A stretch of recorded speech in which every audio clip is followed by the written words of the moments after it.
Hi, I'm Hannah Fleetwood, and I'm the museum manager for the Yosemite Climbing Association. Today, we're going to be reading First Ascent by Kate Messner and illustrated by Stevie Lewis.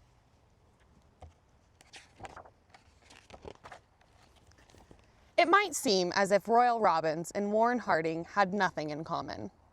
Royal was thoughtful and quiet. Warren was wild and loud. Royal liked books and classical music. Warren liked parties. But they both loved rocks. Big rocks. Royal got his first taste of rock climbing in elementary school. He didn't have the happiest childhood. He wasn't great at school and he couldn't throw a ball, but he loved scrambling over boulders on the ocean breakwall.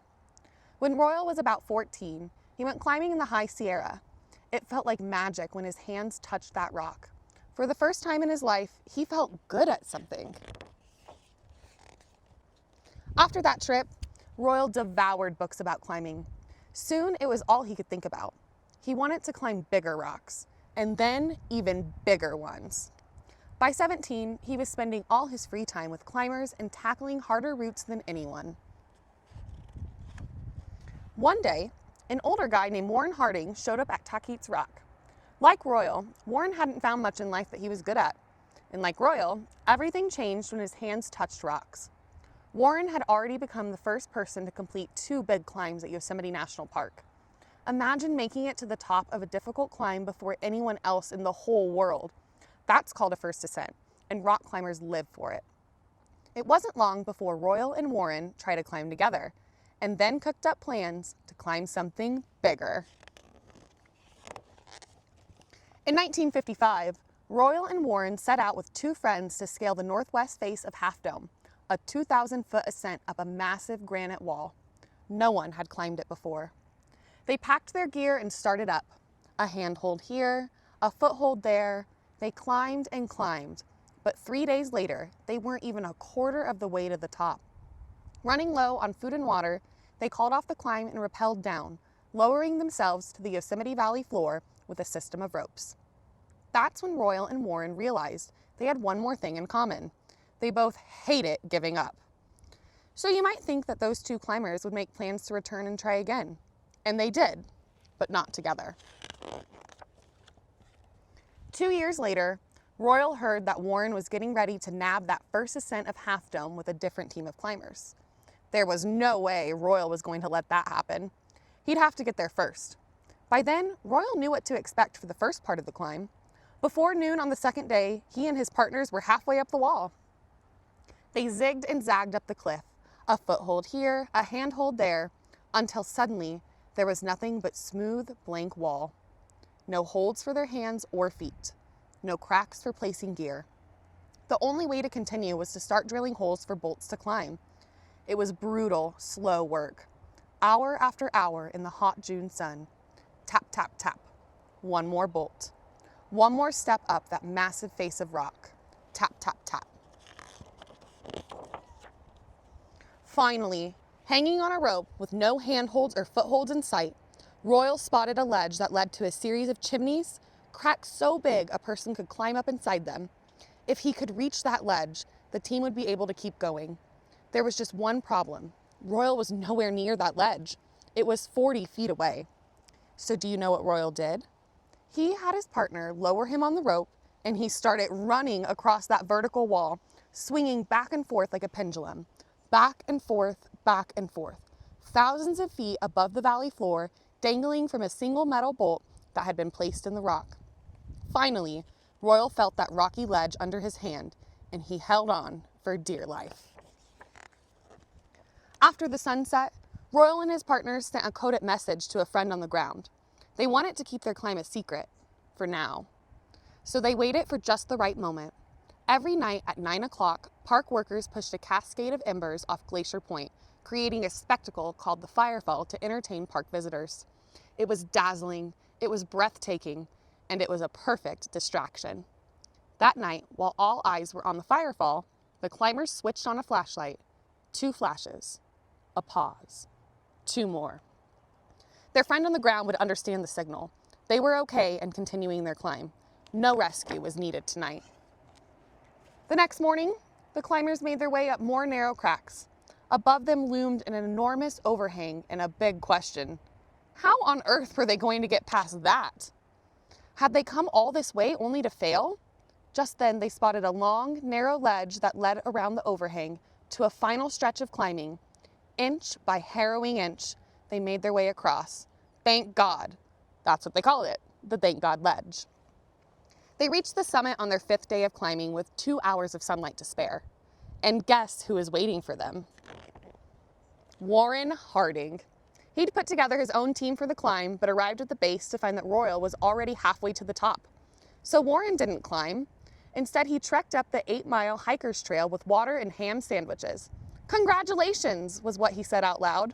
But inside, he was thinking, how am I going to top this? When Warren hiked down Half Dome, he looked up and found his answer. El Capitan, the granite giant of Yosemite, towered 3,000 feet above the valley floor. People said it would never be climbed. That was it. Warren was going to climb El Cap. He and his partners spent hours studying the rock face, searching for a route to the top. On the 4th of July, they started climbing. They never planned to do it all at once. Each day they climbed as far as they could, hauling gear to store on rock ledges. Then they fixed ropes, setting them up to climb later and descend it for the night. Within a week, they'd pushed 1,000 feet up the wall. Tourists gathered to watch. Who were those outrageous climbers who thought they could scale El Capitan? Traffic jammed up so badly that the park rangers bellowed up at the climbers through a bullhorn. Get down from there! The team agreed to stop climbing until the busy summer season was over. Warren returned the following spring with new partners, ready to climb. The team pushed higher and higher. There were wild pendulum swings, cracks that narrowed to nothing and disappeared, cracks set so wide they had to hammer in cast iron stove legs salvaged from a dump as pitons. There were terrifying falls. Would their gear catch them? It did. There were cold, stormy nights on ledges and exhausting days in the harness. With every push, they made it a little higher. But that fall, the National Park Service said, enough! Finish the climb by Thanksgiving or get off the rock. Well, you know how Warren felt about giving up. His team started climbing with new determination. It was now or never. Warren's team tried again and again and again. Finally, at the end of an epic 12-day push, they climbed onto the summit of El Capitan. Their friends were there waiting to celebrate. And you know how Warren liked parties. It had taken them 45 days of climbing over 18 months, 675 pitons, 125 expansion bolts, 2,000 feet of rope, and a whole lot of blood and bruises. But they'd done it. El Cap would never be unclimbable again. And best of all, he'd finally show that Royal Robbins, who was really king of the mountains.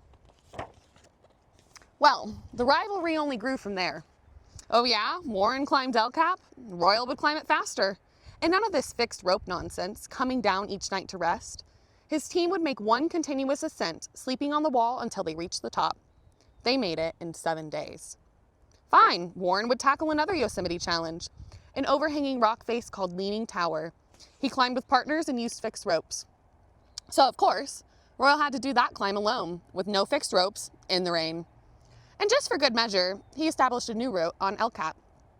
All right then, there were still plenty of unclimbed rocks in Yosemite. Warren would make a first ascent of the south face of Mount Watkins. And how about a new route up Half Dome too? But halfway up that climb, a huge storm swept in, trapping Warren and his partner on the wall. For 2 days and 2 nights, they shivered in soggy sleeping bags, huddled on the cliff in the icy wind. Finally, they gave up. You know how Warren hated that. And radioed for help. A helicopter arrived to drop a rescue team at the summit. And who do you think came rappelling down in the dark to save them? It just had to be Royal Robbins. The rivalry wasn't just about who reached the summit first. It was also about how they got there. Royal believed climbers ought to show the mountain some respect. He pushed for clean climbing, using minimal bolts, leaving behind as few traces of a climber's presence as possible. Warren didn't care about that. He banged in however many bolts he needed to get up a wall. He just wanted to climb. Seriously, who put Royal in charge of the mountains? Warren wanted to climb something that would settle things once and for all. Something bigger and harder and more impressive. He'd noticed another amazing route up El Cap along the wall of early morning light, or the Dawn Wall. There was just one problem. All the great climbing features start at 1,500 feet off the ground. But no worries, that's what bolts were for, right? They'd figure it out. Warren estimated the climb would take 12, maybe 15 days. But the weather didn't cooperate. The birds didn't cooperate either. Days passed. The climbers weren't making enough progress. When they reached a stretch with no cracks or holds, they hammered in bolts. Bolt after bolt after bolt until they'd crossed 100 feet of a blank wall. After 2 weeks on the wall, another storm blew in.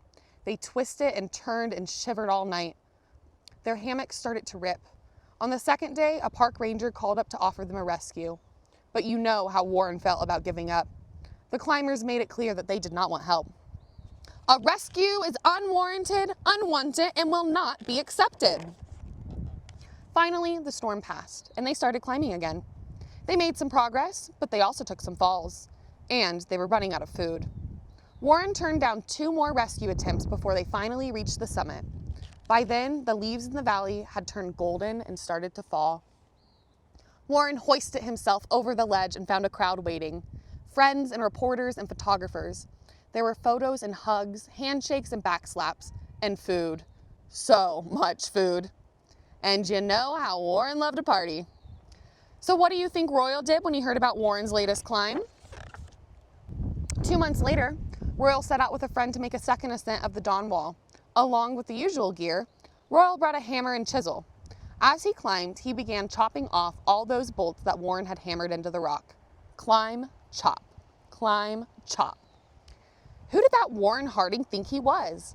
If he couldn't climb a route without drilling in more than 300 bolts, he had no business climbing it at all. Royal was going to erase the whole thing.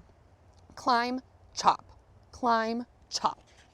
But that night on the wall, Royal couldn't sleep. Was he doing the right thing?